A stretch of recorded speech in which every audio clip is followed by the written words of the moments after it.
దేవుని ఆరాధించడానికి ఆయా స్థలాల నుండి చేరువచ్చిన పరిశుద్ధులు ప్రియులైన ప్రతి వారికి ప్రభువైన యేసుక్రీస్తు నామములో నాకు సమర్పిస్తాం. వివాహము అనే సంగతి గురించి మనం ధ్యానిస్తున్నాం.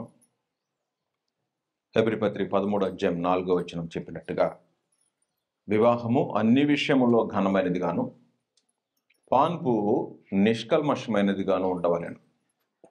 వేశ్య సంగులకును వ్యభిచారులకును దేవుడు తీర్పు తీర్చును.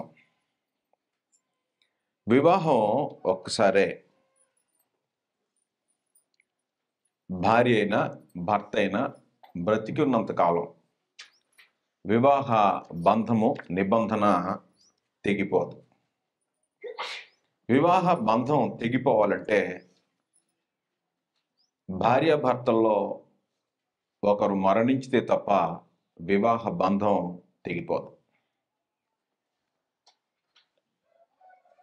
వ్యభిచార కారణాన్ని బట్టి విడనాడే పరిస్థితి ఉంది, కానీ తిరిగి వివాహం చేసుకోవటానికి భార్య భర్త బ్రతికి ఉంటే వివాహం చేసుకోవటానికి నిబంధన నుంచి తొలగిపోయినట్లే.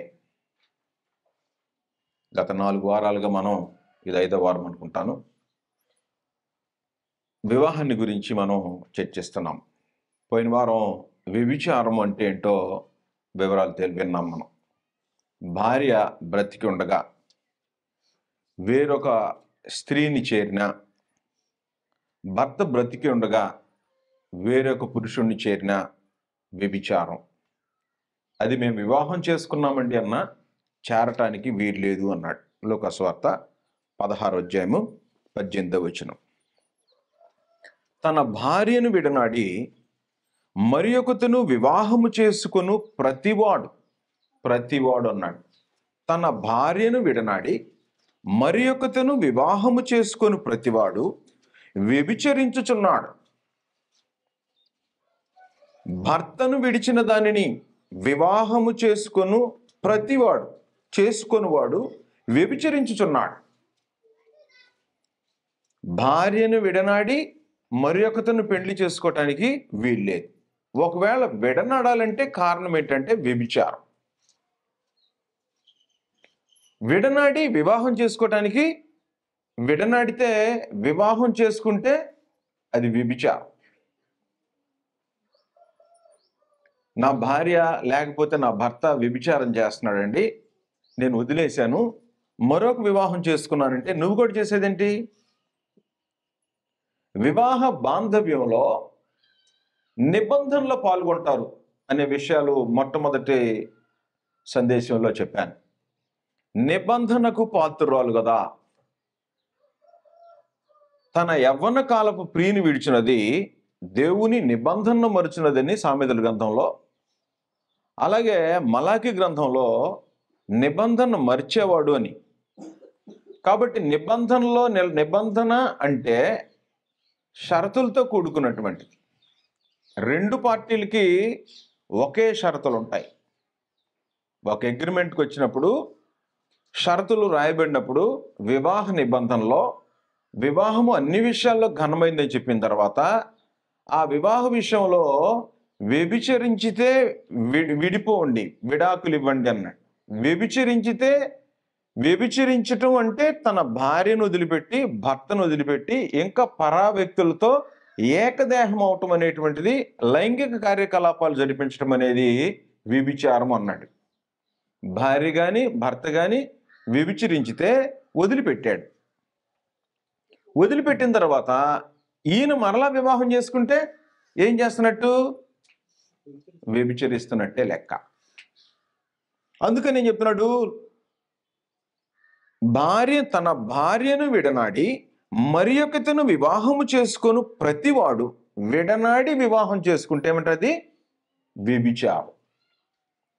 విడనాడి వివాహం చేసుకోవటం వ్యభిచారం. భర్తను విడిచిన దాన్ని వివాహం చేసుకుంటే అది వ్యభిచారం. అంటే అర్థం ఏంటి? విడవబడిన ఎవరిని కూడా వివాహం, దాన్ని గ్రంథం ఏం చెప్పిందంటే వ్యభిచారం ఉంది. మేము పెళ్లి చేసుకున్నామండి అంటే మళ్ళీ చెప్తున్నాం చూడండి, తన భార్యను విడనాడి మరి ఒకతను వివాహము చేసుకొని ప్రతివాడు వ్యభిచరించుచున్నాడు. భార్యను విడనాడాడు, ఇంకొక ఆమెను పెళ్లి చేసుకున్నాడు. ఏం చేస్తున్నాడంట? వ్యభిచారం చేస్తున్నాడు. భర్తను విడిచింది, ఆమెను ఇంకొకటి పెళ్లి చేసుకున్నాడు. ఏం జరుగుతుంది? వ్యభిచారం జరుగుతుంది. మార్క్స్ వార్త 10వ అధ్యాయం. కాబట్టి వివాహం చేసుకున్నంత మాత్రాన అది పవిత్రం కాదు. వివాహం అన్ని విషయాల్లో ఘనమైంది, పాన్పు నిష్కల్మషమైందిగా ఉండాలి. కాబట్టి పాన్పు నిష్కల్మషంగా ఉండాలంటే భార్య భర్త బ్రతికి ఉన్నంత కాలము ఇంకొకరిని చారు. 10వ అధ్యాయంలో 10వ వచనం. ఇంటికి వచ్చి శిష్యులు ఈ సంగతిని గురించి ఆయనను మరలా అడిగిరి. అందుకు ఆయన, తన భార్యను విడనాడి మరి ఒకతను పెండ్లి చేసుకునివాడు తాను విడనాడిన ఆమె విషయమై వ్యభిచరించిన వాడవు. భార్యను విడనాడి మరి ఒకతను పెండ్లి చేసుకుంటే తాను విడనాడిన ఆమె విషయమై వ్యభిచరించిన వాడవు. మరియు స్త్రీ తన పురుషుని విడనాడి మరి ఒక్కని పెండ్లి చేసుకుని ఎడలా ఆమె వ్యభిచరించినదగునని వారితో చెప్పాను. కాబట్టి విడనాడి వివాహం వ్యభిచారం. ఒకవేళ వ్యభిచార కారణాన్ని బట్టి కాకుండా విడనాడితే మత్తయి సువార్త 5వ అధ్యాయం 32వ వచనం. మత్తయి సువార్త 5వ అధ్యాయం 32వ వచనంలో, నేను మీతో చెప్పినది ఏమనగా వ్యభిచార కారణమును బట్టి కాక తన భార్యను విడనాడు ప్రతివాడు ఆమెను వ్యభిచారిణిగా చేయుచున్నాడు. వ్యభిచార కారణం తప్ప గొడవలు పెట్టుకుందనో విసిగిస్తుందనో ఇంకేదన్నా చేసిందనో భార్యను విడనాడాడు అనుకో, భార్యను వ్యభిచార కారణమును బట్టి కాక తన భార్యను విడనాడే ప్రతివాడు అన్నాడు, ఆమెను వ్యభిచారిణిగా చేయుచున్నాడు. వ్యభిచార కారణాన్ని బట్టి కాకుండా ఆమెను విడనాడాడు అనుకో, ఏం చేస్తున్నట్టు? ఆమె వ్యభిచరించేటట్టు చేస్తున్నాడు. కాబట్టి వ్యభిచార కారణాన్ని బట్టి కాకుండా విడనాటం అనేది లేదు. ఒకవేళ విడనాడితే ఏం చేయకూడదు? ఇంకెవరినైనా వివాహం చేసుకుంటే అది ఏమవుతుంది? వ్యభిచారం అవుతుంది. కాబట్టి వ్యభిచారులు దేవుని రాజ్యానికి వారసులు కారు అన్నాడు. అయితే క్రైస్తవులను చెప్పుకునేటువంటి ప్రపంచంలో 2 కారణాలను బట్టి విడిపోయి వివాహం చేసుకోవచ్చు అని చాలా చోట్ల బాధలు జరుగుతున్నాయి. ఒకటి, వ్యభిచారణ కారణాన్ని బట్టి విడనాడొచ్చు, పెళ్లి చేసుకోవచ్చు అంటున్నారు. రెండవ కారణం ఏంటంటే, చదువుతాం అది కూడా. రెండవ కారణం ఏంటంటే 1 కొరింథీ 7వ అధ్యాయం. 1 కొరింథీయులకు రాసిన పత్రిక 7వ అధ్యాయంలో కండిషన్ చెప్పినా దానికి 10వ వచనంలో, 7వ అధ్యాయం 10వ వచనం, పెండ్లి అయిన వారికి నేను కాదు ప్రభువే ఆజ్ఞాపించినదేమనగా భార్య భర్తను ఎడబాయకూడదు. భార్య భర్తను ఎడబాయకూడదు అంటే భార్య భర్తను వదిలిపెట్టి వెళ్ళిపోకూడదు. ఏ కారణం చేతైనా సరే వెళ్ళిపోకూడదు. నాకు నచ్చలేదని వెళ్ళిపోతాను అంటానికి లేదు. ఒక వ్యభిచార కారణాన్ని బట్టి తప్ప భర్తను భార్య విడనాడి వెళ్ళిపోకూడదు. ఎడబాసారనుకో, ఒకవేళ ఏ కారణం చేతైనా ఇద్దరు వేరువేరుగా ఉన్నారనుకో, పెండ్లి చేసుకోనకుండా ఉండవాలి. ఎడబాస్తే ఏం చేయకూడదు అన్నాడు? ఎడబాయకూడదు. పెండ్లి అయిన వారికి నేను కాదు ప్రభువే ఆజ్ఞాపించినదేమనగా భార్య భర్తను ఎడబాయకూడదు. నేను మా ఇంటికి వెళ్ళిపోతానండి. ఏది మీ ఇల్లు? వివాహం అయిన తర్వాత అది నీ ఇల్లు, ఇదే ఇల్లు. భర్త ఎక్కడుంటే అదే నీ ఇల్లు. అది అద్దిల్లు అవ్వచ్చు, సొంత ఇల్లు అవ్వచ్చు, పూరి గుడిసే కావచ్చు. ఇల్లు అంటే భార్య భర్తలు కలిసి ఉండే స్థలం అంతే, ఇంకది కాదు.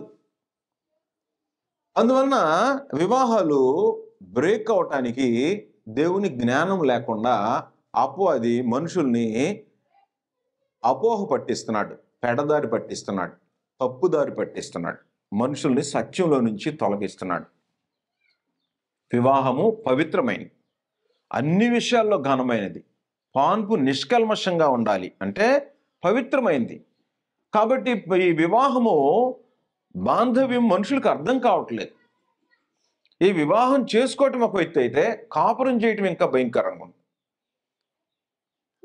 కాపురం చేయటం అనేది భార్యాభర్తల మధ్య ఎలా జీవించాలి అనేటువంటి విషయాలు కుదిరితే వచ్చే వారంలో విషయాలు తెలియజేస్తాను. ఏం చేయాలండి? ఎడబాయకూడదు. ఎడబాసిన ఎడల పెండ్లి చేసుకోనుకుండా ఉండవాలేనో. ఎడబాసితే ఏం చేయకూడదట? మరి ఏం చేయాలయ్యా? మత్తయి సువార్త 19వ అధ్యాయం. కొంతమంది ఏమంటారంటే, అయ్యో అన్యాయం చేసి వెళ్ళిపోయింది, మగాడు కదా, ఒక్కడే ఎట్టుంటాడు, వయసులో ఉన్నాడు అంటుంటారు. వయసులో ఉన్న అమ్మాయి కదా, భర్త వ్యభిచరించి వెళ్ళిపోయాడు, ఎలా ఉంటుంది, పెళ్లి చేద్దాం అనుకుంటారు. మనుషుల యొక్క ఆలోచన అది. పరమదేవుడు ఏం చెప్తున్నాడంటే, దేవుడు జతపరిచిన వారిని మనుషుడు వేరు చేయకూడదు. ఎలా వేరు చేస్తున్నారు? అబ్బాయి వెళ్ళిపోయాడు, మంచోడు కాదు, అందుకని ఇంకో పెళ్లి చేస్తాను అమ్మాయికి. అబ్బాయి మంచోడు కాదు, ఇంకొక పెళ్లి. లేకపోతే అమ్మాయి మంచిది కాదు, ఇంకొక పెళ్లి చేసేస్తాం. ఏ కారణాన పెళ్లి చేయటానికి నీకు రైట్ లేదు, చేసుకోవటానికి నీకు రైట్ లేదు. మానవులు ఎవరికి మేము దేవుని సంబంధులమనే, దేవుని దగ్గర నువ్వు ఇష్టంగా ఉండాలి అని అంటే, పరలోక రాజ్యం కావాలి అని అంటే ఒక్కసారే వివాహం. భార్య కానీ భర్త కానీ బ్రతికి ఉండగా వారిని వేరు చేయకూడదు అన్నట్టు. రోమపత్రిక చదివిన తర్వాత వెనక్కి వస్తాం. మళ్ళా రోమిలకు రాసిన పత్రిక 7వ అధ్యాయము 2వ వచనం నుండి చదువుతాం. రోమిలకు రాసిన పత్రిక 7వ అధ్యాయము. భర్త గల స్త్రీ భర్త బ్రతికి ఉన్నంత వరకే ధర్మశాస్త్రం వలన అతనికి బద్ధురాలు గాని, భర్త చనిపోయిన ఎడల భర్త విషయమైన ధర్మశాస్త్రం నుండి విడుదల పొందను. కాబట్టి భర్త బ్రతికి ఉండగా, కండిషన్ చెప్పాడు, భర్త బ్రతికి ఉండగా ఆమె వేరొక పురుషుని చేరిన ఎడల వ్యభిచారిణి అనబడును. భర్త బ్రతికి ఉండగా అంటే విడైపోయి వివాహం చేసుకుంటే ఏం జరుగుద్దట? వేరొక పురుషుని చేరిన ఎడల, కింద 3వ నెంబర్ అనేసి వివాహము చేసుకున్న ఎడల అన్నాడు. భర్త బ్రతికి ఉండగా ఆమెకు వేరొక పురుషుని వివాహము చేసుకున్న ఎడల వ్యభిచారిణి అనబడును. కానీ భర్త చనిపోయిన ఎడల ఆమె ధర్మశాస్త్రం నుండి విడుదల పొందిన గనుక, భర్త లేడు కదా గనుక వేరొక పురుషుని వివాహం చేసుకున్నను, వ్యభిచారిని కాకపోవును. కాబట్టి వ్యభిచారి అంటే భర్త బ్రతికి ఉన్నా, భార్య బ్రతికి ఉన్నా వివాహం చేసుకుంటే వ్యభిచారి అని. 1 కొరింథీ 7వ అధ్యాయం 39. పోయిన వారం ఈ సంగతులన్నీ మనం చర్చించిన మరొకసారి గుర్తు చేసుకుంటున్నాం. 1 కొరింథీ 7వ అధ్యాయము 39వ వచనంలో కొరింథీయులతో మాట్లాడుతూ పౌలు ద్వారా పరిశుద్ధాత్మ తెలియజేస్తున్నాడు. 7వ అధ్యాయము 39వ వచనం. భార్య తన భర్త బ్రతికి ఉన్నంత కాలము బద్ధురాలై ఉండును. భర్త మృతి పొందిన ఎడల ఆమెకి ఇష్టమైన వారిని పెళ్లి చేసుకున్నట్టుకు స్వతంత్రాలై ఉండును గాని, ప్రభునందు మాత్రమే పెళ్లి చేసుకోనవలెను. పెళ్లి చేసుకునేదానికి కండిషన్ ఇచ్చింది ఇది ఒక్కటే.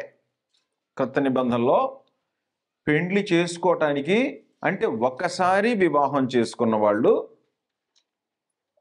మ్యారేజ్ బ్రేక్ అనేది భార్య భర్త చనిపోతే తప్ప వివాహ బంధము తెగిపోదు దేవుని దృష్టిలో. ఈ వివాహ బంధము నిబంధనలో పాల్గొన్నారు. నిబంధన ఏంటంటే వ్యభిచార కారణాన పక్కన పెట్టావు, వివాహం చేసుకోకూడదు. ఎంతకాలం భార్య కానీ భర్త కానీ బ్రతికి ఉంటే వివాహం చేసుకుంటే అది వ్యభిచారం అని చెప్పాడు ప్రభునేస్. వ్యభిచార కారణాన్ని కాకుండా భార్యను వదిలిపెట్టిన భర్తను విడిచిపెట్టిన వారిని వ్యభిచారులుగా మార్చుతున్నాడు. అంటే బలహీనలై వెళ్ళిపోతారు. అందువలన దానికి కారణం ఎవరు? పనిష్మెంట్ నీకే. వ్యభిచార కారణం కాకుండా భార్యను కానీ వదిలిపెట్టావా, భర్తను కానీ వదిలిపెట్టావా, పనిష్మెంట్ నీకే.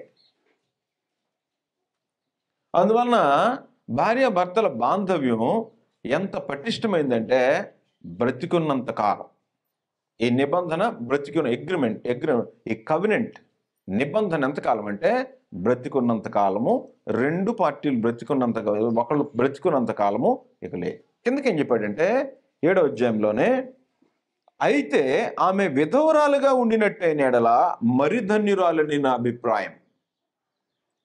విధవరాలుగా ఉంటే మరి ధన్యురాలు, ఉండగలిగితే మరి ధన్యురాలు, ఉండగలిగితే మరి ధన్యుడివే. ఒకవేళ ఉండగలేకపోతే మొదటి కొరింథీ 7వ అధ్యాయము 8వ వచనం.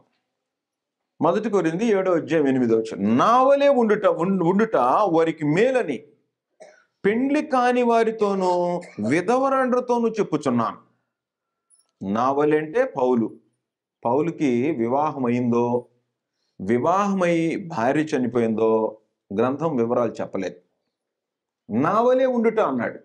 వివాహమై చేసుకోకుండా ఉండొచ్చు, లేకపోతే వివాహమై భార్య చనిపోయి ఉండొచ్చాము, రెండు తెలియదు. నా వలే ఉండుట పెండ్లి కాని వారితోనూ విధవరాండ్రతోనూ చెప్పుచున్నాను. అయితే మనసు నిలుపలేని ఎడల పెళ్లి చేసుకొనవచ్చును. ఎవరు? పెళ్లి కాని వాళ్ళు కానీ, విధవరాండ్రు కానీ, పెళ్ళై భార్య కానీ భర్త కానీ చనిపోయిన వాళ్ళు కానీ, పెళ్లి కాని వాళ్ళు కానీ వివాహం చేసుకోవడానికి అర్హులు. మళ్ళీ చదువుతున్నాను. నా వలే ఉండుట వారికి మేలని పెళ్లి కాని వారితోనూ విధవరాండ్రతోనూ చెప్పుతున్నాను. అయితే మనస్సు నిలుపలేని ఎడల పెళ్లి చేసుకొనవచ్చును. కామతప్తుల కంటే పెళ్లి చేసుకొనుట మేలు. పెళ్లి చేసుకున్నాడు ఉంటానంటే మంచిదే. కామతప్తులు అయ్యేదానికంటే పెళ్లి చేసుకోండి. భర్త చనిపోయినా భార్య చనిపోయినా ఉండగలిగితే అలాగుండు. ఒకవేళ మనసు నిలపలేకపోతే వివాహం చేసుకో. భార్యను వదిలిపెట్టి వివాహం చేసుకోకు, భర్తను వదిలిపెట్టి వివాహం చేసుకోకు. అది దేవుడు వ్యభిచారం అంటున్నాడు. కాబట్టి ఇప్పుడు వివాహం ఎవరికి? ఎన్నడూ వివాహం చేసుకోని వారికి. రెండు ఎవరికి? భార్య కానీ భర్త కానీ చనిపోయిన విధవరాండ్రు. భర్త చనిపోయిన వాడు భార్య చనిపోయిన వాళ్ళు, వీళ్ళిద్దరే తప్ప విడనాడి వివాహం చేసుకోవటానికి దేవుడు పర్మిషను ఇవ్వలేదు. కొంతమంది ఏం చెప్తారంటే, విడనాడి వ్యభిచారం చేస్తే విడనాడి వివాహం చేసుకోండి, ఆమె వ్యభిచరించింది కాబట్టి నువ్వు పెళ్లి చేసుకో అంటున్నాడు. నువ్వేం చేస్తున్నట్టు? ఆమె బ్రతికే ఉంది, వివాహ బంధం పోయిందా? ఆమె వ్యభిచరించి వెళ్ళిపోయింది, లేకపోతే ఆయన వ్యభిచరించి వెళ్ళిపోయాడు. ఇప్పుడు నువ్వు కూడా వివాహం చేసుకుంటే ఏమైనట్టు? అంతే కదా, అదే కండిషన్ కదా. భార్య బ్రతికుంది, నువ్వు వెళ్ళి ఇంకొకరిని పెళ్లి చేసుకున్నావు వ్యభిచారం అని చెప్పి, నువ్వు కూడా చేసేదేంటి? అదే కార్యక్రమం. ఇద్దరు వివాహమైన వాళ్ళే, ఒక పార్టీ తొలగిపోయింది, రెండో పార్టీ తొలగిపోయింది. ఇప్పుడు ఇద్దరికి ఏం పనిష్మెంట్ ఇవ్వాలి? అంతే కదా. అగ్రిమెంట్ ఇద్దరికి ఒకటే. ఒక ఆమె మొట్టమొదటి ఈయన తొలగిపోయాడు అనుకో, ఆ తర్వాత ఆమె కూడా పోతే ఇద్దరు దేవుని యొక్క నియమాన్ని ఉల్లంఘించారు అని అర్థం. దేవుని నియమంలో నిలబడలేదని అన్నాడు. పరమందున దేవుడు పాత నిబంధన కాలం అంతట్లో ఇశ్రాయేలీయులకి భర్త అయి ఉన్నాడు. ఇశ్రాయేలీయులకి భర్త అయి ఉన్నాడు. ఇశ్రాయేలీయులు దేవుణ్ణి వదిలిపెట్టి విగ్రహారాధన వైపుకి వెళ్ళిపోయారు. మరలా పిలిచి మారు మనసు పొంది తిరిగి వచ్చేటట్టుగా ఏర్పాటు చేశాడు. అయితే మరొకరి దగ్గరికి వెళ్ళిపోయిన తర్వాత మొట్టమొదట ఆయన వదిలిపెడితే మరలా మొదటివాడు వివాహం చేసుకోకూడదని పాత నిబంధన చెప్తుంది. కొత్త నిబంధనలో విడవబడిందని అసలు పెళ్ళే చేసుకోకూడదు. భర్త విడిచిన దాన్ని పెళ్లి చేసుకోకూడదు, భార్య వదిలిపెట్టిన వాడిని పెళ్లి చేసుకోకూడదు. కాబట్టి వివాహం చేసుకోవడానికి ఎవరికి అర్హులు? వివాహం ఎన్నడూ చేసుకోని వారు, 2 భార్య కానీ భర్త కానీ చనిపోయినటువంటి వాళ్ళు, వీళ్ళకే తప్ప ఇంకెవరికి పర్మిషను లేదు. నిబంధనల నుంచి తొలగిపోయినట్టే. భర్త బ్రతికి ఉండగా, భార్య బ్రతికి ఉండగా వివాహం చేసుకుంటే ఏమన్నాడు? వ్యభిచారం. అందువలన ఏం చెప్తున్నారంటే మత్తయి సువార్త 19వ అధ్యాయము, తర్వాత 1 కొరింథీ 7వ అధ్యాయము, ఈ 7వ అధ్యాయంలో 15వ వచనం, మత్తయి సువార్త 19వ అధ్యాయంలో 2 పర్మిషన్లు ఇచ్చాడు. ఒకటేమో క్రీస్తు ప్రభు ఇచ్చాడట, రెండోదేమో పౌలు ఇచ్చాడట. ఒకటేమో యేసుక్రీస్తు ఏమని? వ్యభిచార కారణాన్ని బట్టి వదిలిపెట్టి పెళ్లి చేసుకోండి అన్నాడట. ఇంకొకటేమో ఇద్దరిలో ఎవరైనా ఒకళ్ళు అవిశ్వాసి ఉంటే, భార్యాభర్తల్లో విశ్వాసి అంటే, ఆ 2 కండిషన్స్ చెప్తాను, జాగ్రత్తగా మనస్సాక్షితో ఆలోచన చేయండి. మనసు పెట్టి మనస్సాక్షితో జాగ్రత్తగా వింటే సంగతులు అర్థమవుతాయి. 19వ అధ్యాయం 7వ వచనం, అందుకు వారు పరిత్యాగ పత్రికనిచ్చి ఆమెను విడనాడుమని మోషే ఎందుకు ఆజ్ఞాపించనని వారు ఆయన అడుగగా, వాళ్ళు వచ్చి ప్రశ్న ఏమి అడిగారంటే, ఏ హేతు చేతనైనా భార్యను విడనాడొచ్చా, ఏ కారణం చేతైనా భార్యను వదిలిపెట్టొచ్చా అని అడుగుతున్నారు. ఎవరో శోధింపవలనని వచ్చి ఏం చేస్తున్నారు? అడుగుతున్నారు. ఏమడుగుతుంటే అప్పుడు ఆయన ఏమంటున్నాడంటే, అలా కాదు నాయన, దేవుడు సృజించిన వాడు స్త్రీనిగా పురుషునిగా చేశాడు, వారిద్దరూ ఏకశరీరంగా ఉంటారు, దేవుడు జతపరిచిన వారిని మనుషులు వేరు చేయకూడదంటే, మరి మోషే పరిత్యాగ పత్రిక ఇమ్మని అన్నాడు కదా అంటే, ఆయన మీ హృదయ కాఠిన్యమును బట్టి మీ భార్యలను విడనాడ మోషే సెలవిచ్చాను గాని ఆది నుండి అలాగూ జరగలేదు. వ్యభిచార నిమిత్తమే తప్ప భార్యను విడనాడి మరి ఒకతను పెళ్లి చేసుకుని వాడు వ్యభిచరించుతున్నాడు. ఇక్కడ వాళ్ళు అడిగిన ప్రశ్న విడనాడవచ్చా అని అడిగాడు. ఇక్కడ యేసుక్రీస్తు చెప్పేటువంటిది విడనాడే గురించే. విడనాడి వివాహం చేసుకుంటే ఏం జరిగిందట? వ్యభిచార నిమిత్తమే తప్ప తన భార్యను విడనాడి మరి ఒకతను పెళ్లి చేసుకునేవాడు. అంటే వ్యభిచార నిమిత్తం వదిలిపెట్టి పెళ్లి చేసుకోండి అని కాదు ఇక్కడ కండిషను. ఇక్కడ చదివితే అర్థం అలాగ వస్తుంది, కానీ మార్క్స్ వార్త, లూకాసు వార్త చదివితే ఏ భార్యని విడనాడకూడదు. ఇక కిందకు చదివితే వ్యభిచార నిమిత్తమే తప్ప తన భార్యను విడనాడి మరి ఒకతను పెళ్లి చేసుకునేవాడు వ్యభిచరించుతున్నాడు. అంటే దీనికి ఏం అర్థం చెప్తున్నారంటే, వ్యభిచార నిమిత్తం వదిలిపెట్టి పెళ్లి చేసుకోవచ్చని. మిగతా మార్క్స్ వార్త, లూకాసు వార్త చదివితే ఏం చెప్తుందంటే, విడవబడిందాన్ని పెళ్లి చేసుకోకూడదు, భార్యను విడిచిన వాడిని పెళ్లి చేసుకోకూడదు, భర్తను వదిలిపెట్టిన వాడిని పెళ్లి చేసుకోకూడదు. ఏం చేయాలంటే కిందకు చెప్తున్నాడు. కింద సంగతి వదిలిపెట్టేశారు ఆయన శిష్యులు. భార్యాభర్తలకుండు సంబంధం ఇట్టిదైతే పెళ్లి చేసుకుంటే యుక్తము కాదంట. అందుకు ఆయన, అనుగ్రహము నొందిన వారు తప్ప మరి ఎవరునూ ఈ మాట అంగీకరింపనేరరు. తల్లి గర్భము నుండి నపుంసకులుగా పుట్టిన వారు కలరు, మనుషుల వలన నపుంసకులుగా చేయబడిన వారు కలరు. నపుంసకుడు అంటే సంసారం చేయలేనివాడు, స్త్రీతో సంభోగించలేనటువంటి వాడు నపుంసకుడు. పురుషునితో శయనించలేనటువంటి స్త్రీ నపుంసకురాలు.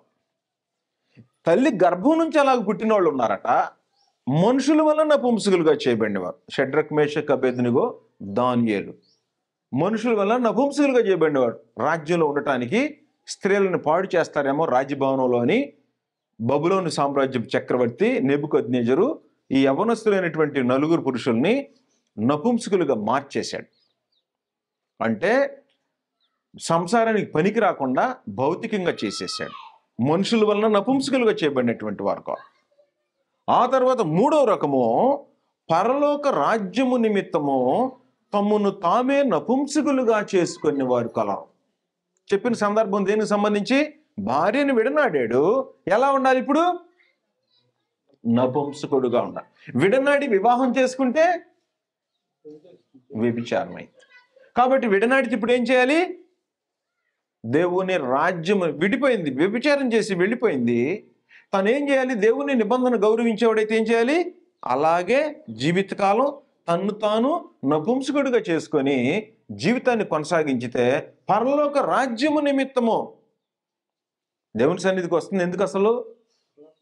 పరలోకమా ఇంకా దేనికోసమా? దేనికోసమో వచ్చేవాడైతే ఎట్లా పడితే ఎట్లా వివాహం చేసుకుంటాడు.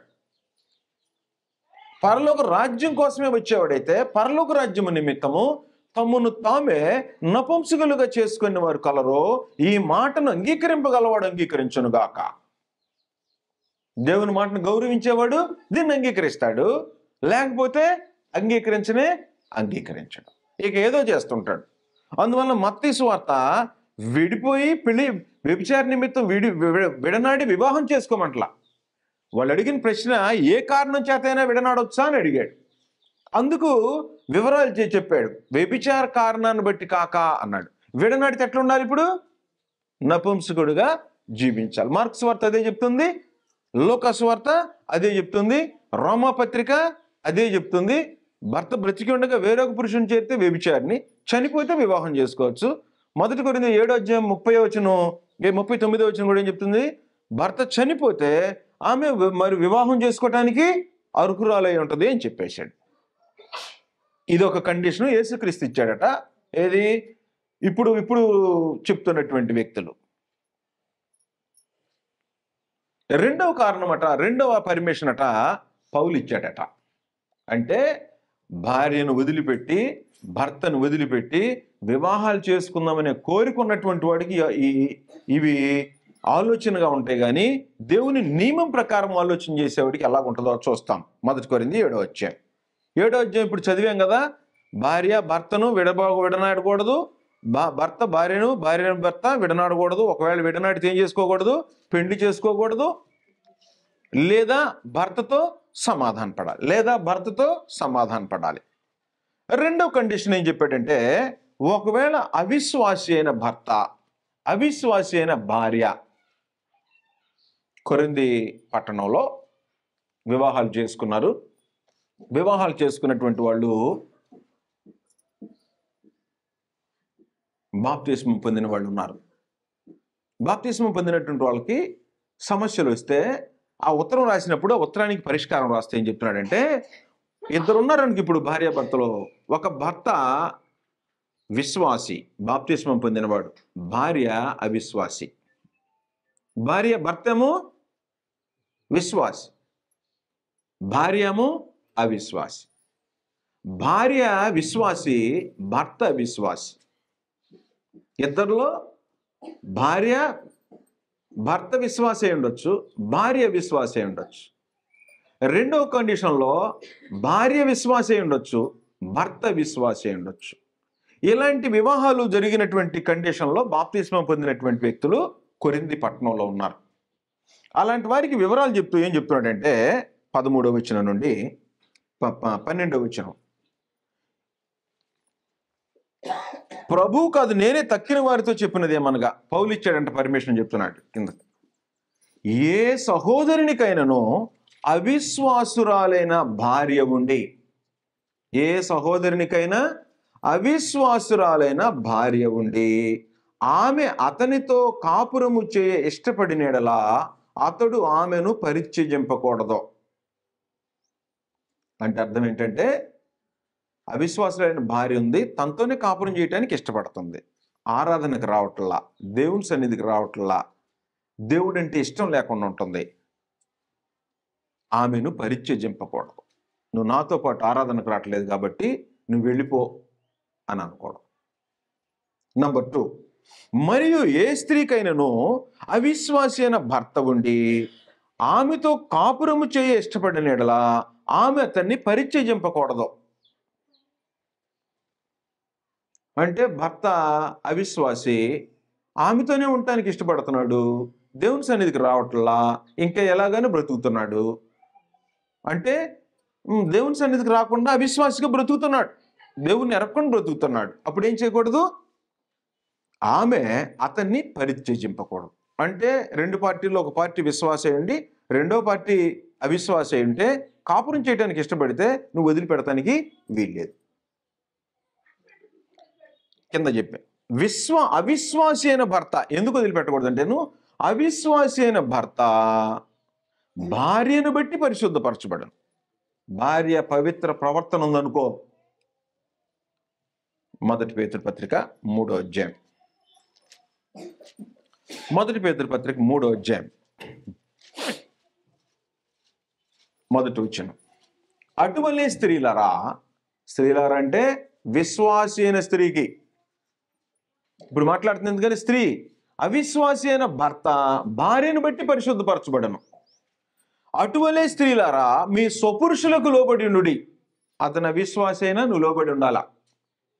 అందువలన వారిలో ఎవరైనాను వాక్యమునకు అవిధేయులైతే, వాక్యానికి అవిధేయతగా లోకంలో ఉంటాడు అనుకో, అవిధేయులైతే వారు భయముతో కూడిన మీ పవిత్ర ప్రవర్తనను చూచి వాక్యము లేకుండానే తమ భార్యల నడవడి వలన రాబట్టబడవచ్చును. నీ భర్త విశ్వాసి అనుకో, నీ నడవడి, నీ ప్రవర్తన, నీ క్యారెక్టర్, నీ భక్తి వలన ఆయన్ని దేవుని దగ్గరికి ఆకర్షించి అతన్ని కూడా రక్షించే అవకాశం నీకు ఉంది. కాబట్టి అవిశ్వాసి అయిన భర్తను విశ్వాసి అయిన భార్య పరిత్యజింపకూడదు. రెండు పార్టీల్లో ఒకటి విశ్వాసి, రెండో అవిశ్వాసి అయినా విడనాటడానికి పరిత్యజించడానికి వీల్లేదు. ఎందుకంటే పరిశుద్ధపరిచేటువంటి అవకాశం ఉంది. భార్య తన భర్తకి వాక్యం చెప్పి కాదు, నడవడి వలన రాబట్టాలి. భార్యలు అవిశ్వాసి అయిన భర్తను నడవడి ద్వారా దేవుని దగ్గరికి ఆకర్షించాలి, ప్రవర్తన ద్వారా ఆకర్షించాలి. ఇక్కడ ఆరాధనకు వచ్చి ఇంటికి వెళ్ళి గయ్యాళి అయిపోయింది అనుకో, వస్తాడా భర్త? వస్తాడు అంతా కలిసి దేవుని సన్నిధికి? రాడు. భర్త అలాగున్నాడు అనుకో, భార్య వస్తుందా? రాదు. కాబట్టి రెండు పార్టీలు, ఒక పార్టీ విశ్వాసి ఉంటే రెండో వ్యక్తిని ఆకర్షించే, దేవుని వైపుకి ఆకర్షించేటువంటి బాధ్యత కలిగిన వాళ్ళు ఉంటారు. కాబట్టి పవిత్ర ప్రవర్తన ద్వారా స్త్రీ పురుషుణ్ణి రాబట్టవచ్చు. అలాగే పురుషుడు తన భార్యను ప్రేమించి ఆకర్షించడం ద్వారా దేవుని వైపుగా విశ్వాసిగా మార్చవచ్చు, కన్వర్ట్ చేయొచ్చు. కండిషన్ కిందకి చెప్తున్నాడు 15వ వచనం. అయితే అవిశ్వాసి అయిన వాడు ఎడబాయవచ్చును. అంటే ఏమ్మా, నీ దేవుడు, నీ భక్తి అంటున్నావు, ఆదివారం వెళ్తున్నావు, నాకు ఆ దేవుడు ఇష్టం లేదు, నేను నీతో కాపురం చేయి, నేను వెళ్ళిపోతాను అన్నాడు అనుకో, ఆపగలదా? ఏమి ఆపగలదా? ఒకవేళ భార్య అవిశ్వాసురాలయ్యి, నీ భక్తి నాకు పని లేదయ్యా, నేను వెళ్ళిపోతాను, నీతో కాపురం చేయి, నేను వెళ్ళిపోతాను అనుకో, భర్త ఆపగలడా? పెళ్ళైన వాళ్ళకి అర్థమైంది, పెళ్లి కాని వాళ్ళకి అర్థం కాదు. వివాహం అయ్యి 10 సంవత్సరాలు 15 సంవత్సరాలు అయినటువంటి 1-2 సంవత్సరాలు వాడికి అర్థం కాదు. 10-15 సంవత్సరాలు అయిపోయిన తర్వాత వాడికి అర్థమైంది. భార్య వెళ్ళిపోతానన్నా, నాకు వద్దని వెళ్ళిపోతానన్నా, భర్త వెళ్ళిపోతానన్నా, భార్య వెళ్ళిపోతానన్నా ఆపగలడా? ఎవడైనా? ఆపలేడు. ఎందుకని? తన ఇష్టం. ఎందుకంటే దేవుడు అంటే భయం లేదు కదా అతనికి, దేవుని గురించి భయం లేదు కాబట్టి ఏదైనా చేస్తాడు. వదిలిపెట్టి వెళ్ళిపోతాడేమో, నువ్వు మాత్రం వదిలిపెట్టవు. అట్టి సందర్భంలో సహోదరికైనను నిర్బంధం లేదు. నిర్బంధం లేదంటే అర్థం ఏంటి? వదిలిపెట్టి పెళ్లి చేసుకోమనా? నిర్బంధం లేదంటే ఆ విషయంలో నిర్బంధం లేదు. నువ్వు ఆయన నిర్బంధించిన ఉంటాడా? నిర్బంధం లేదు. సమాధానముగా ఉండుటకు దేవుడు మనలను పిలిచి ఉన్నాడు. ఓ స్త్రీ, నీ భర్తను రక్షించదవో లేదో నీకేమి తెలియను? ఓ పురుషుడా, నీ భార్యను రక్షించదవో లేదో నీకేమి తెలియను? అయితే ప్రభువు ప్రతివాన్ని ఏ స్థితి నియమించనో, దేవుడు ప్రతివాన్ని ఏ స్థితి ఎందు పిలిచనో ఆ స్థితి ఎందే నడుచుకోనవాలని. ఇక్కడ కండిషన్ మార్చాడు. దీనికి ఏం చెప్తున్నారంటే మళ్ళా, అంటే అవిశ్వాసురాలైన భార్య, అవిశ్వాసి అయినటువంటి భర్త వదిలిపెట్టి వెళ్ళిపోయాడు అనుకో, ఈడు పెళ్లి చేసుకోవచ్చు అని పౌలు చెప్పాడు అంటున్నారు. చెప్పాడు అలాగా? అదే పౌలు వెనకేం చెప్తున్నాడు? భార్య భర్తని ఎడబాయకూడదు. ఎవరు ఒకవేళ వెళ్ళిపోతే, దేవుని జ్ఞానం లేని వెళ్ళిపోతే నీకు నిర్బంధం లేదు అంటే ఇప్పుడు నేను పెళ్లి చేసుకోమనే కండిషన్, పెళ్లి చేసుకోమనే అనే అర్థం వస్తుందా? ఈ సమాచారం అంతా వింటుంటే, 4-5 వారాల నుంచి వింటున్నారు కదా, వింటుంటే మీకు ఏమనిపిస్తుంది? ఒకవేళ భార్య కానీ భర్త కానీ వెళ్ళిపోయాడు అనుకో, వ్యభిచారం కాదు, వ్యభిచారం లేకుండా ఈయన వెళ్ళిపోయాడు, ఈమె వెళ్ళిపోయింది, వదిలిపెట్టి వెళ్ళిపోయారు. వెళ్ళిపోయిన తర్వాత ఆయన పెళ్లి చేసుకోవచ్చా? ఎందుకని? బతికున్నాడు కాబట్టి పెళ్లి చేసుకోవడానికి వీలు లేదు అని చెప్తాను. కిందకేం చెప్తున్నా అంటే, కొంతమంది ఇంకొకటి మూడవ వ్యవహారం ఏంటంటే, ఒకటి వ్యభిచార కారణాన్ని బట్టి వదిలిపెట్టి పెళ్లి చేసుకోవచ్చు అని యేసుక్రీస్తు పర్మిషన్ ఇచ్చాడట. ఇచ్చాడా? నంబర్ 2, అవిశ్వాసి అయిన భర్త, అవిశ్వాసి అయిన భార్య వదిలిపెట్టి వెళ్ళిపోతే ఈ ఇన్నోసెంట్ పార్టీ అంటే ఎవరైతే పవిత్రంగా ఉన్నారో వీళ్ళు వివాహం చేసుకోవచ్చు అని చెప్తున్నారు జనాలు. చేసుకోవచ్చా? చేసుకోవచ్చు. మూడవ కండిషన్ ఏం చెప్తున్నారంటే, మూడవ కండిషను, ఏ స్థితి యందు పిలిచెనో ఆ స్థితి యందే నడుచుకొనవలెను. ఏ స్థితి యందు పిలిచెనో ఆ స్థితి యందు నడుచుకొనవలెను అన్నాడు. ఏ స్థితి యందు పిలువబట్టం అంటే అర్థం ఏంటంటే, ఇప్పుడు ఒకడు సువార్త వినక మునుపు 2 భార్యలతో కాపురం చేస్తున్నాడు, 3 భార్యలతో కాపురం చేస్తున్నాడు, దాంతోపాటు బయటికి వెళ్ళి వ్యభిచరిస్తున్నాడు. ఒక వ్యక్తి, సపోజ్ ఒక స్త్రీ కూడా ఇద్దరు ముగ్గురితో కాపురం చేస్తుంది, తన ఇష్టం వచ్చినట్టు వ్యభిచారం చేస్తుంది. యవనస్తుడు తన ఇష్టం వచ్చినట్టు తిరిగి వస్తున్నాడు. అది వాళ్ళ స్థితి. అంతే కదా? ఏ స్థితి అంటే, కొంతమంది లెస్బియన్స్, హోమోసెక్షువల్స్ అంటే స్త్రీలు పురుషులు వివాహాలు చేసుకున్న వాళ్ళు ఉన్నారు, లైంగిక బాంధవ్యం పెట్టిన వాళ్ళు, హోమోసెక్షువల్స్ అండ్ లెస్బియన్స్. ఈ కండిషన్లో ఉన్నారు కదా? ఉన్న జనం ఉన్నారు లేదా లోకంలో? ఉన్నారు. ఇప్పుడు ఈ స్థితి ఎందుకు పిలువబడ్డాడు అనుకో, ఇప్పుడు వాక్యం విన్నాడు. వాక్యం వింటే 2-3 భార్యలు ఉన్నవాడు, వ్యభిచారం చేసేవాడు ఆ స్థితిలోనే ఉండమని చెప్తున్నాడు దేవుడు. ఏం చేయాలి ఇప్పుడు? ఏ స్థితి చెప్పాడు ఇప్పుడు నేను వివరించిన తర్వాత ఆ వివరాలు చెప్తాను మీకు. నేను ఏ స్థితి అంటే, కొరింథీ పట్టణంలో సున్నతి పొందిన వాళ్ళు ఉన్నారు. సున్నతి పొందడం తెలుసు కదా? సున్నతి పొందిన పురుషులు ఉన్నారు. 2 దాసులు, దాసత్వంలో ఉండేవాళ్ళు, మొదటి శతాబ్దంలో బానిసలుగా కొనుక్కున్నటువంటి వాళ్ళు ఉన్నారు. 1 సున్నతి పొందిన వాళ్ళు, 2 బానిసలు. సున్నతి పొందిన వాడు సున్నతి పోగొట్టుకుంటాడా? పురుషుని గోప్యాంగ చర్మం తీసి కట్ చేసిన తర్వాత మళ్ళీ చర్మం తీసుకొచ్చి మామూలుగా చేసుకోగలడా? చేసుకోలేడు.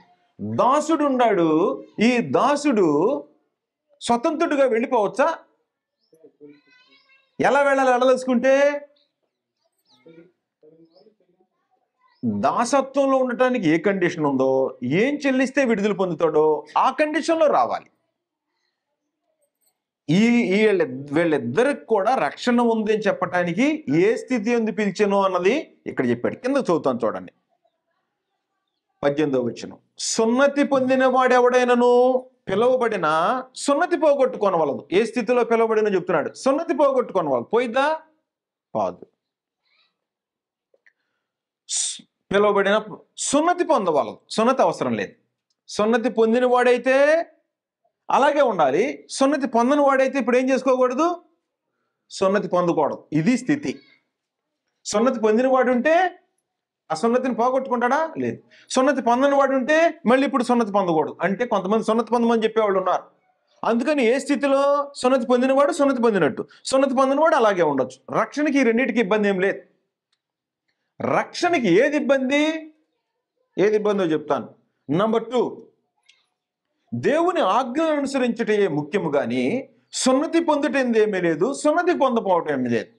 ఆజ్ఞలు పాటించాలి.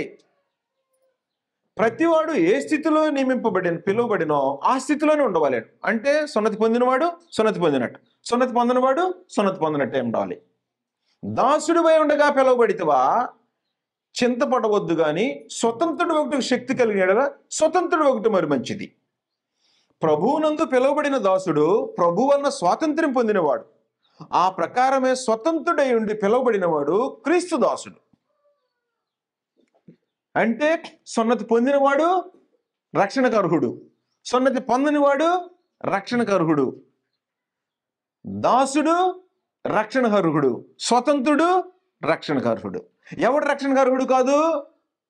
2 భార్యలు పెట్టుకొని ఉన్నవాడు, 3 భార్యలతో ఉన్నవాడు, వ్యభిచరించేవాడు, జారత్వం చేసేవాడు, హోమోసెక్షువల్స్, పురుషులతో పురుషులు, స్త్రీలతో స్త్రీలు చేయనించేవాళ్ళు. ఆ స్థితి అందు దేవుడు అంగీకరిస్తాడా? అంగీకరిస్తాడా? ఏం చేయాలి ఇప్పుడు వాళ్ళు? అది సంగతి. ఏం చేయాలి? మారు మనస్సు పొందాలి. మారు మనసు పొందాలంటే ఎక్కడికి రావాలి? ఎంతమందితో ఇప్పుడు వివాహం చేసుకున్నాడు వాళ్ళ మొత్తాన్ని ఏం చేయాలి? కట్ చేసేయాల. మొదట వివాహం ఎవరిని చేసుకున్నాడో వాళ్ళతోనే బాంధవ్యం ఉండాలి. హోమోసెక్షువల్స్ ఏం చేయాలి? కట్ చేయాలి. జారత్వం చేసేవాడు ఏం చేయాలి? జారత్వాన్ని ఆప్ చేయాల. 3-4 భార్యలు పెట్టుకొని ఉన్నవాడు వ్యభిచారం చేసేవాడు ఏం చేయాలి? మొత్తాన్ని కత్తిరించుకోవాలా. దేవుని ఆజ్ఞ ప్రకారము మార్చుకుంటే అక్కడి నుంచి ఏం చేయాలి? వెళ్ళేవాడు వెనక్కి తిరిగి తన భార్యతోనే ఇక కాపురం చేసేవాడు ఏం బాల. వ్యభిచరించేవాడు వ్యభిచారాన్ని కట్ చేసుకోవాలా. జారత్వం చేసేటువంటి యవనస్తుడు కట్ చేసుకొని జీవితాన్ని కొనసాగించాలి. దాన్ని మారు మనసు అంటాడు. అంతేగాని భార్య ఇష్టం లేకుండా వెళ్ళిపోయింది కాబట్టి అవిశ్వాసురాలయ్యి నేను నిర్బంధం లేదండి నువ్వు వివాహం చేసుకుంటానంటే ఏం చేస్తున్నట్టు అది. అందువలన వివాహము అన్ని విషయాల్లో ఘనమైంది. పరలోకంలో వివాహాలు ఉండవు. ఎందుకు ఉండవు వివాహాలు? భూమి మీద ఎందుకు ఉన్నాయి? పరలోకంలో ఎందుకు వివాహాలు ఉండవు? పరలోకంలో ఆత్మలు మాత్రమే ఉంటాయి. ఆత్మలకి శరీరానికి ఉండేటువంటి వాంఛలు ఉండవు. ఈ దేహానికే ఈ కోరిక. సంసార ధర్మం, లైంగికం దేహానికి మాత్రం, దేహవాంఛలు ఇవి. దేహంలో ఉండేటువంటి కోరికలు శరీరాశ, నేత్రాశ, జీవపడంబం, శరీరానికి సంబంధించినవి. వీటిని జయించిన వాడు పరలోకం వెళ్తాడు.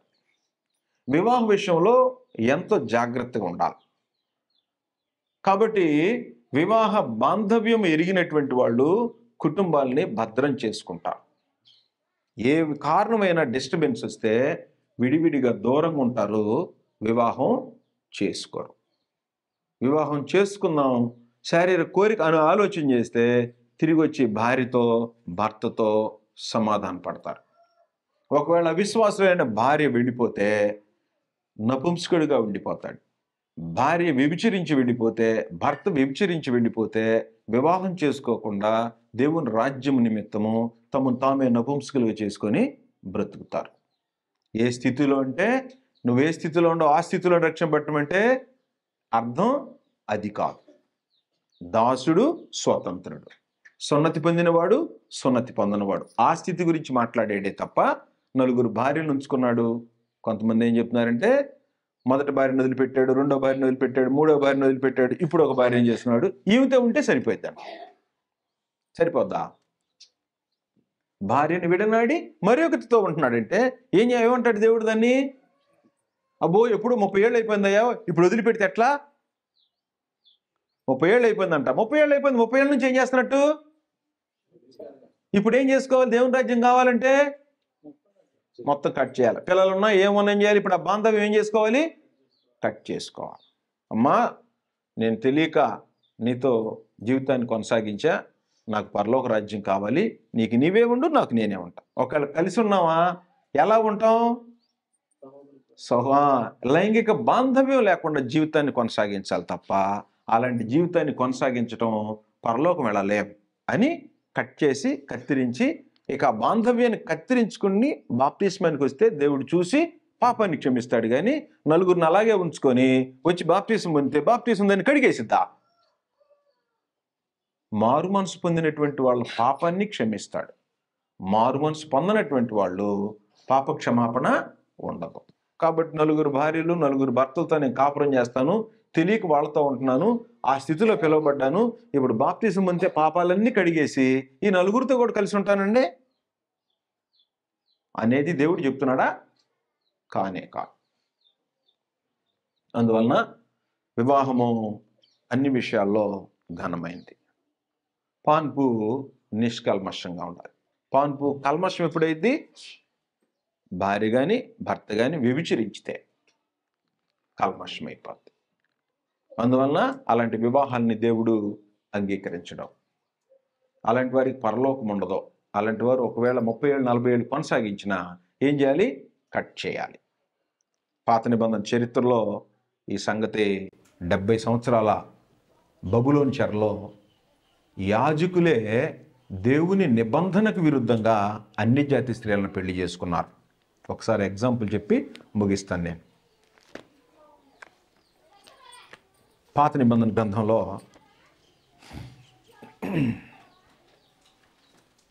నెహెమ్యా గ్రంథం,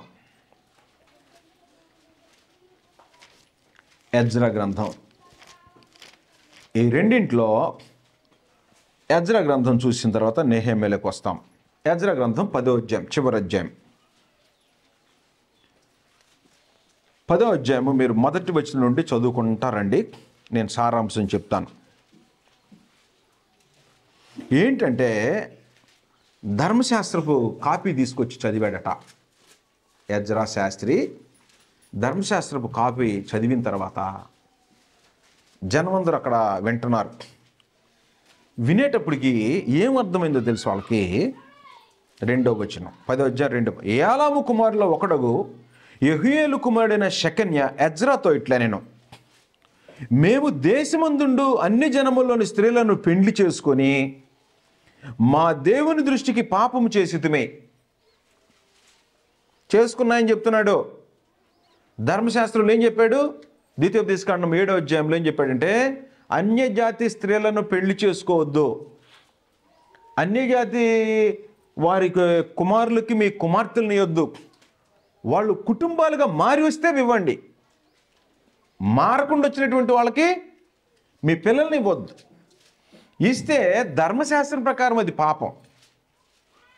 ధర్మశాస్త్రంలో అది రాసి పెట్టేశాడు. ఇప్పుడు ధర్మశాస్త్రం చదువుతుంటే వాళ్ళట మేము అన్ని జాతి స్త్రీలను పెళ్లి చేసుకొని మా దేవుని దృష్టికి పాపం చేశాం అన్నాడట. 7వ వచనం, చెరలో నుండి విడుదల నొందిన వారందరూ యెరూషలేములోకి కూడి రావాలని యూదా దేశమందందును యెరూషలేం చుట్టూను ప్రకటన చేయబడింది. యూదా దేశంలో యెరూషలేం ఏం చేశాడు తెలుసా? 70 సంవత్సరాలు చెర అయిపోయిన తర్వాత చెరలో నుంచి విడుదల పొందినటువంటి వాళ్ళందరూ ఎవరు ఏం చేయాలి? రండి, దేవుని ప్రజలందరూ రండి అన్నాడట. మూడు రోజులు వచ్చారట. ఏం చేశారంటే ఒకవేళ రాకపోతే అలాంటి వాడు కానీ రాలేదనుకో, యూదా దేశంలో కానీ యెరూషలేము కానీ, వాని ఆస్తి దేవునికి ప్రతిష్ఠితమైంది, సమాజంలో నుంచి వెలివేస్తాం, కాబట్టి మీరందరూ రావాలని కబురు పంపించారు. వచ్చారట, వాళ్ళు ఉన్నారట, కూర్చున్నారట, వర్షంలో తడిసిపోతున్నాడు. వర్షంలో 9వ వచనం చెప్పాడు. అప్పుడు యాజకుడైన ఎజ్రా లేచి వారితో ఇట్లా నేను, మీరు ఆజ్ఞని మీరి అన్య స్త్రీలను పెండ్లి చేసుకొని ఇశ్రాయేలీయుల అపరాధం ఎక్కువ చేసిదిరి. కాబట్టి ఇప్పుడు మీ పితరుల యొక్క దేవుడైన యెహోవా ఎదుట మీ పాపమును ఒప్పుకొని ఆయన చిత్తానుసారముగా నడుచుకొనుటకు సిద్ధపడి దేశపు అన్ని జనుల స్త్రీలను విసర్జించి, కండిషన్ చెప్పాడు, నిబంధనకు విరుద్ధంగా అయితే ఏం చేయాలి? విసర్జించి మిమ్మల్ని మీరు ప్రత్యేకపరుచుకొని బలంగా వస్తుందట. ఎవరెవరు పెళ్లి చేసుకున్న వాళ్ళందరూ రెండుని పిలిచారట, వచ్చారట. 10వ నెల సంగతికి వచ్చారట. 17వ వచనం, మొదటి నెల మొదటి దినమున అన్య స్త్రీలను పెళ్లి చేసుకున్న వారి సంగతి వారు సమాప్తము చేసిరి. 18వ వచనం, యాజకుల వంశములో అన్య స్త్రీలను పెళ్లి చేసుకున్నట్టు కనబడిన వారు ఎవరనగా ఇచ్చి 19వ వచనం, వీరు తమ భార్యలను పరిత్యజించదమని మాట ఇచ్చిరి. 44వ వచనం, వీరందరూ అన్ని స్త్రీలను లిస్ట్ ఇచ్చాడు. పైన మొత్తం చదవండి. 19వ వచనం నుంచి 43 వరకు చదివితే ఎవరెవరు పెళ్లి చేసుకున్నారో యూదా దేశంలో మొత్తాన్ని ప్రక్షాళన చేశారు, జల్లిడి పెట్టేసేసారు. వీరందరూ అన్ని స్త్రీలను పెళ్లి చేసుకుని ఈ స్త్రీలలో కొందరు పిల్లలు గలవారు, పిల్లలున్నా కూడా ఏం చేశారంటే ఇప్పుడు పరిత్యజించేసేసారు. కాబట్టి వాళ్ళు భార్యలను పరిత్యజించదమని మాటిచ్చారట. పిల్లలు కలిగినటువంటి వాళ్ళు కూడా ఉన్నారు. కాబట్టి దేవునికి అనుకూలంగా ఉండాలంటే ఏం చేయాలి? ఏదైనా కత్తిరించాల్సిందే. ములుగుచ్చుకుంది, చీంబోసింది, బాగా కాలు నొప్పి పుడుతుంది. ముళ్ళు తీయాలంటే ఇప్పుడు ఆపరేషన్ చేయాలా? దానంతా అదే వచ్చిద్దా? ఆపరేషన్ ఏంటంటే కనీసం పిన్నిస్తో నన్ను గుచ్చాల. పిన్నిస్తో గుచ్చకుండా నాకు ముళ్ళు బయటకు రమ్మంటే వచ్చిద్దా? రాదు. పిన్నిస్తో గుచ్చితే నొప్పి ఉంటుంది. ఆ నొప్పి భరించితే బయటకు వచ్చింది. అప్పుడు కాలు గాయం మానిపోతుంది. ఇప్పుడు దేవునికి విరోధంగా ఉండేటువంటి దాన్ని వదులుకోవాలంటే బాధే, కానీ దాన్ని తీసేసుకోవాలంటే ప్రశాంతమైన మనస్సాక్షి. ఒకవేళ అలా కాదనుకో, పడుకుంటే నిద్ర పట్టదు, మనస్సాక్షి వేధిస్తుంటుంది. గిల్ట్. మనస్సాక్షికి పాప జ్ఞప్తి లేకుండా క్రీస్తు ప్రభు రక్తం ప్రక్షాళన చేయాలంటే ఏం చేయాలి? పవిత్రమైన స్థితికి రావాలి. పవిత్రమైన స్థితికి రావాలంటే వివాహం చేసుకోని వాడు కానీ, వివాహమై భార్యాభర్త చనిపోయిన వాళ్ళు తప్ప మిగతా వాళ్ళు వివాహాలు చేసుకోవడానికి వీలేదు. ఒకవేళ చేసుకుంటే ఏం చేయాలి? ఇప్పుడు ఇదేం చెప్తుంది మనకు? బోధ ఏం చెప్తుంది? నిబంధనకు విరుద్ధంగా జరిగిన వివాహాలు రద్దు చేయాలి. నెహెమ్యా 13వ అధ్యాయం. నెహెమ్యా 13వ అధ్యాయం చదవండి. 13లో 23వ వచనం నుంచి. ఆ దినములలో అష్డోదు, అమ్మోను, మోయాబు సంబంధులైన స్త్రీలను వివాహం చేసుకుని కొందరు యూదులు నాకు కనబడ్రి. వారి కుమారుల్లో సగం మంది అష్డోదు భాష మాట్లాడేవారు. వారు ఆయా భాషలు మాట్లాడేవారు, కానీ యూదుల భాష ఎవరికి తెలియదు. అంతటి నేను వారితో వాదించి శపించి కొందరిని కొట్టి వారి తల వెంట్రుకలు పెరికివేసి, మీరు వారి కుమారులకు మీ కుమార్తెలను ఇయ్యక, ద్వితీయోపదేశకాండం 7వ అధ్యాయం 2 నుంచి 4 వచనాల్లో ఆ కండిషన్ ఇక్కడ చెప్తున్నాడు. మీరు వారి కుమారులకు మీ కుమార్తెలను ఇక వారి కుమార్తెలను పుచ్చుకొనక ఉండవలనని వారి చేత దేవుని పేరిట ప్రమాణం చేయించాను. ఇట్టి కార్యములు జరిగించి ఇశ్రాయేల్ రాజు అయిన సొలొమోను పాపము చేయలేదా? అనేక జనములటువంటి రాజు లేకపోయినాను, అతడు తన దేవుని చేత ప్రేమింపబడిన వాడే ఇశ్రాయేల్ అందరి మీద రాజుగా నియమింపబడినను. అన్య స్త్రీలు అతని చేత సహా పాపము చేయించలేదా? కాగా ఇంత గొప్ప కీడు చేయనట్లు, మన దేవునికి విరోధముగా పాపము చేయనట్లు అన్య స్త్రీలను వివాహము చేసుకొనిన మీ వంటి వారి మాటలను మేము ఆలకింపవచ్చునా? అటువంటి వాళ్ళు మాటలు ఆలకించవచ్చా? ఆలకించకూడదు. అంటే ఈ రోజున భార్యను వదిలిపెట్టేసేసి వివాహాలు చేసుకొని గ్రంథం బోధించే వాళ్ళ మాటలు వినొచ్చా?